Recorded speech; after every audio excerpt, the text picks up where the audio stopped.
বেশি বেশি দান করার মন মানসিকতা তৈরি করি। আর ঈদগাহ তো একটা ডেকোরেশনের বিষয় আছে, সেটাও আমরা জানি, প্রতিনিয়ত সেই কথাটা আমরা বলি। তাদের একটা পয়সা সেখান থেকে দিতে হবে, খরচের পয়সাটা। তারা তো আর বেশি পয়সা চায় না, শুধু খরচের পয়সাটা চায়। ওখানে ৯,০০০ টাকা মতো একটা খরচ আছে। ঈদগাহ কমিটি বলছেন যে ৯,০০০ টাকা মতো একটা ঈদগাহের এই যে ডেকোরেশন খরচ,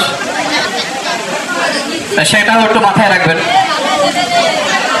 ঈদগাহের উন্নয়ন প্লাস ডেকোরেশনের খরচ, এইভাবে একটু পয়সা দেবেন।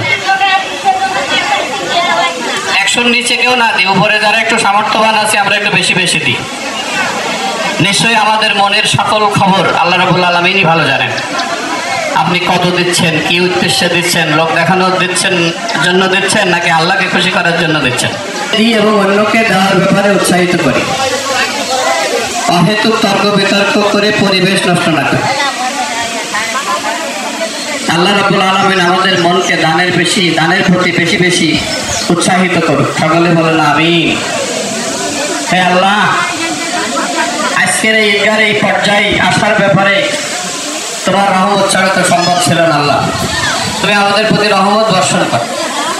কৃষ্ণবাড়ি উত্তর পাড়ার মতো মাত্র কয়েক ঘর মুসাল্লি, সেখানে এত সুন্দর একটা ঈদগাহ, এটা অকল্পনীয় ছিল। রব্বুল আলামিন তোমারই রহমতের বরকতে আজকে সেটা সম্ভব হয়েছে। এটাকে আরও বেশি সুন্দর করার জন্য তুমি আমাদের উপরে তৌফিক ইনায়েত করো। আল্লাহ, তুমি আমাদের সকলের মন মানসিকতাকে সুন্দর করে দাও। আমরা যেন গ্রামবাসী পরস্পর মিলেমিশে বসবাস করতে পারি। আমরা যেন কোনো অবস্থায় উন্নয়নমূলক কাজে, দানশীলতার কাজে, ভালো ভালো কাজের দিকে বিরোধ না তৈরি করি। পরস্পরের প্রতি সহযোগিতা, আমরা একটি ভালো কাজের সাথে এখন আছি।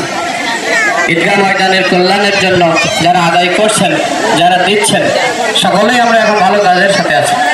সুতরাং আল্লাহ রাব্বুল আলামিন অবশ্যই সমগ্র কৃষ্ণবাড়িকে ধরে আমি উত্তর পাড়া হিসাব করলাম। তার মানে আমরা যারা মুসলমানেরা আছি, এই ঈদগাহে যারা নামাজ পড়ি, মুসল্লি আছি, আমরা আশা করি যে আমাদের কাছে